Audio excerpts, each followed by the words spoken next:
Hi, everybody. My name is Greg Crable, and this is part two of a four-part series on how publishing got into the mess it's in and what role the conflict between Google and publishers. In this series, I'm going to try to give perspective on this whole question.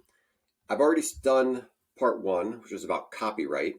Part two will discuss the search bargain. Part two is today. Why publishers allowed the tech giants to crawl and index their content. In part three, I'm going to talk about how generative AI has changed this equation. And in part four, I'll discuss what comes next.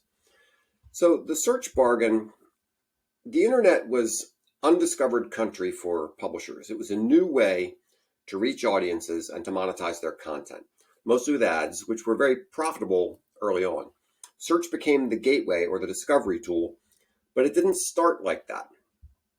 If your memory stretches back as far as mine does, you'll remember that before search, there were directories. Sites were categorized at a high level, arts, science, sports, etc. And then you could drill down to find the category you were interested in. Content providers would submit their sites to the directory manager with a request to be included in such and so category.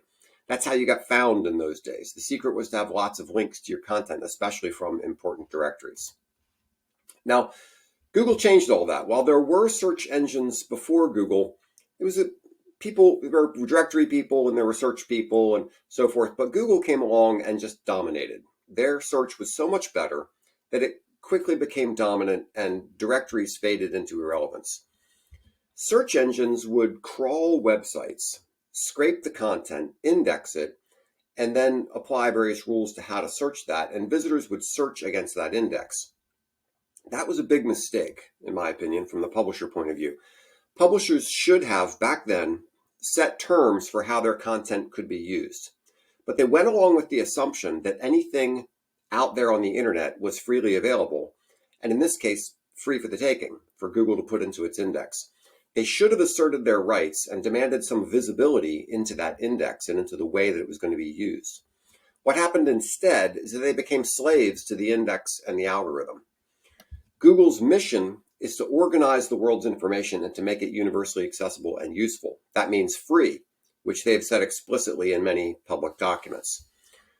The Google bias is towards free content supported by ads, which they control. So the first lesson out of all this is what we've seen so far exposes the fundamental conflict between the interests of Google and the interests of publishers. Publishers want to determine how and under what circumstances their content is consumed. Free with ads is one model, but it's not the only model. And Google operates under the assumption that if content is posted on the internet, they can do with it what they please, which is clearly not in publishers' best interests. That underlying assumption has come home to roost with AI, which, as we'll see later. Now, Google rules search. Nobody else is even close. That means Google controls content discovery. So if you want to be found on the internet, you have to follow Google's rules, which they change from time to time for their own reasons. Content creators have no say in the matter. Their content is being crawled, scraped, indexed, and organized by Google the way Google wants. This is outrageous. Why did content creators allow this to happen? Google doesn't only control content discovery, they also dominate the ad space, not only on their search result pages, but on most websites.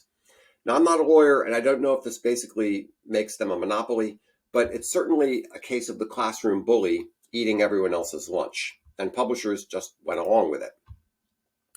Publishers have many different choices on how to monetize. This is supposed to be a tug of war between Google and publishers, by the way. That's what Midjourney came up with. Publishers have many different choices for how to monetize their content. Google has created an environment that heavily biases things towards one model, that is, free content supported by ads controlled by Google.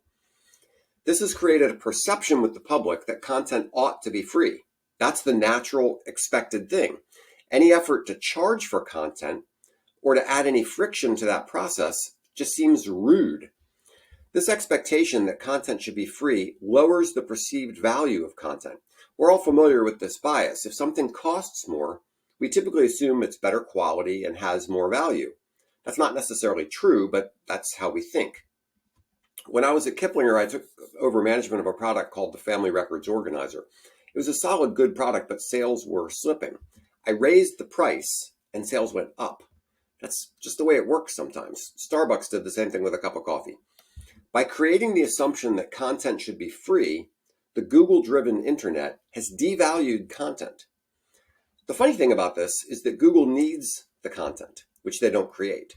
Publishers have always had leverage here, but they've never used it. They've allowed Google to write the rules of the game, and that's come back in spades with AI, and we'll get to that in a bit. Now, the free plus ads model is a perfectly legitimate way to monetize content.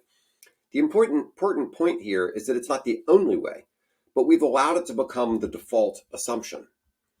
That model doesn't work as well for some specialty content because advertising tends towards the general and the popular. It's harder, not impossible, but harder to support specialty content with that model, the free plus ads model. Ads are also extremely disruptive of the reading experience, especially on mobile sites. Some mobile sites are virtually unreadable because of the ads, but we've been driven to this by the free plus ads model. Now, as the gatekeeper of discovery and the dominant player in the ad space, Google's perspective wins. It's not just their doing. As I said in part one, most of big tech believes in the idea of free content supported by ads, and that's infected all content delivery platforms. Consider podcasts. The default assumption is that you get the podcast for free. It's very difficult to integrate podcasts into a membership or subscription model. Some people have done it, but there's a lot of friction involved. You have to fight against the assumption of the Google model, free, supported by ads. Even where it is possible to put a podcast behind some sort of membership wall, it's not often the podcast producer who gets the customer information. And this is another trick of big tech. They've been eating publishers' lunches with this. Their model is that for your customers become their customers. My friend Chris Moffa says there's all the difference in the world between someone who will pay you $1 and someone who won't, from a marketing perspective. Subscribers and non-subscribers are different in many ways. Subscribers tend to be older and more educated. They have more money and they subscribe to multiple different services. Those aren't the people you're attracting on the free supported by ads internet who discover you through Google. So you're attracting people who think asking for payment is rude. Unfortunately, that horse is out of the barn, at least for the time being. As it stands right now, most people assume the free content attitude. But it would be interesting to break out of that mold and consider other ways to get the right kind of people, that is people who are willing to pay for content, into the top of your funnel.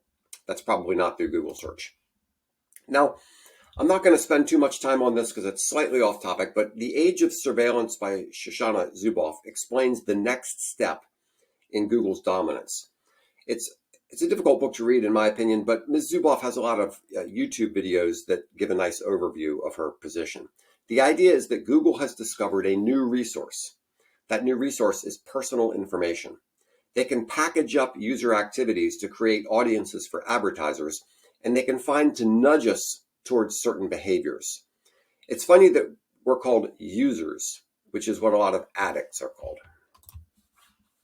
The bottom line is that Google and other big tech companies have a set of interests that do not align with the interests of publishers and content creators, at least not perfectly.